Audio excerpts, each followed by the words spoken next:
mentioned charging options. Might be helpful just to quickly run down the different kinds of charging that will be associated with these new vehicles. Level 1 is probably the simplest. It's the most basic. It would be a cord that runs from your vehicle to a regular plug in your wall. And the benefit of that is that it doesn't require any specialized equipment beyond what's on the car already. The downside is it takes a long time to charge one of these, particularly like the Leaf vehicle, which is an all-electric vehicle. Could be up to 24 hours to get a full charge out of your regular outlet. So for most all-electric vehicles, the thinking is that the level 2 charging is going to be more prevalent. It's a higher voltage, but it certainly, and does require some specialized equipment, but it reduces your charging time to something more manageable where you could come home at night, plug it in, and it'd be ready to go in the morning. DC fast charging is the highest level of charging. This is really not intended for a residential setting. This would be more for public charging opportunities.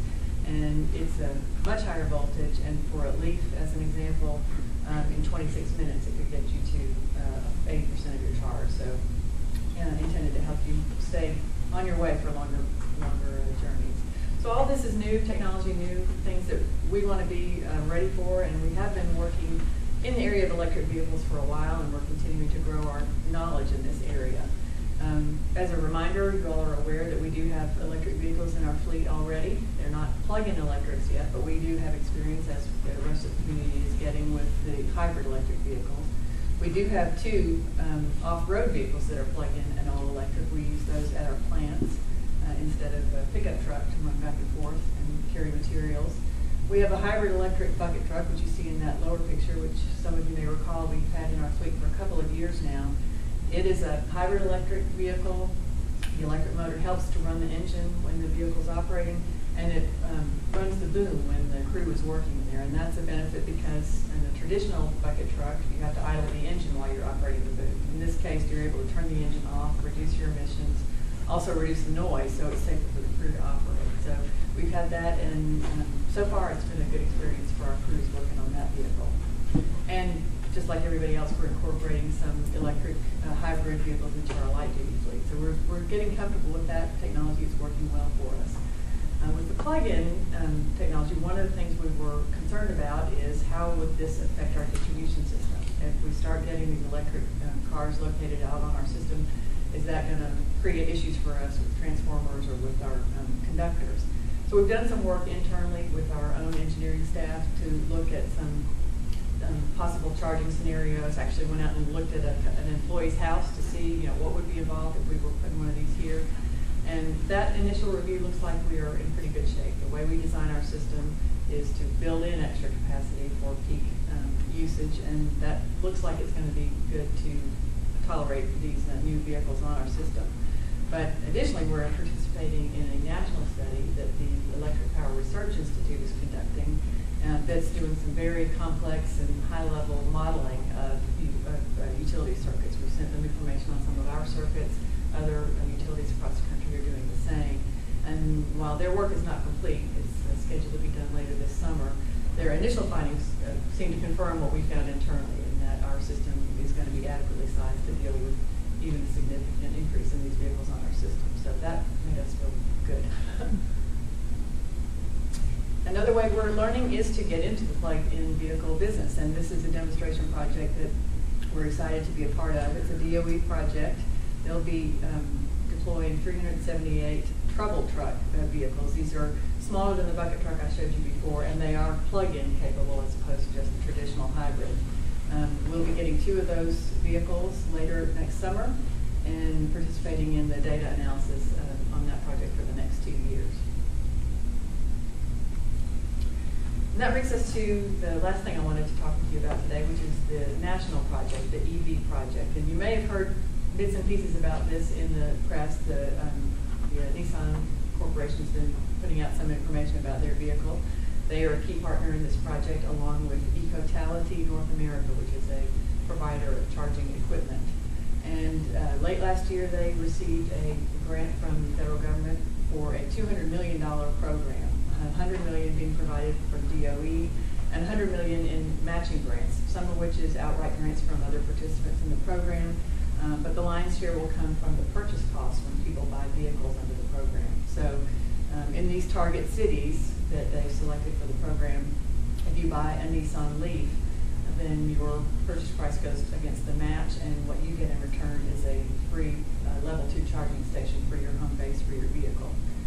The program will install those charging systems associated with the individual vehicles. They're also going to be doing community charging, because one of the goals is to figure out what is the level of infrastructure that will be needed to support these going out. So the new technology, customers need to feel confident that they'll be able to get their vehicle where they need to go, and charging infrastructure is a big part of that. So they'll be installing all these charging stations throughout these target cities and analyzing those charging habits to see what works. In Tennessee, we're also going to be fortunate to have a solar-assisted charging element. They'll be putting 125 solar-assisted charging slots in the state of Tennessee, and that's only in Tennessee, not in the other target cities. And I didn't update my slide, but we did find out just this morning that this project is actually expanding. They have announced today that they're putting another $30 million into the program, which will increase the number of chargers, the number of Nissan Leafs, the number of cities that they are participating in, and also to add the Chevy Bolt as an eligible vehicle. So they'll be able to test both of those different electric models in this project. Here's the cities that have been selected for this launch. Before this morning, I could say that Tennessee was the only state east of the Mississippi to be included, but they add Washington, D.C. this morning, and Los Angeles also will be participating. So you can see they've tried to pick a variety of different locations to take into account different operating conditions, different climate conditions, different elevations, so that they can see how that affects the equipment and the charging habits of the people who use them. As far as what's going to happen in Tennessee, and again, this is not updated to reflect any new numbers from this morning, but as of yesterday, we knew that there will be 1,000 Leaf vehicles allocated to the state of Tennessee. They'll be distributed between Knoxville, Nashville, and Chattanooga. The 1,000 residential charging stations that will go with those vehicles, and then a variety of other types of charging as well. 1,200 commercial spots. Those will be going in places like shopping malls or movie theaters or grocery stores, places where people are likely to stay long enough to want to hook up to a charging outlet. 150 public stations. These are really more targeted at municipal properties, maybe parks or parking garages, places like that available to the public. 60 of the fast charging systems I mentioned to you earlier. Some of those will be located probably in the cities, some between cities to help travel between cities. And then 125 of the solar-assisted stations. The schedule is very aggressive. They hope to start installing these charging stations in November. It's a 2-year project to collect data and follow up on these purchasers, and then the report to DOE is due in June 2013.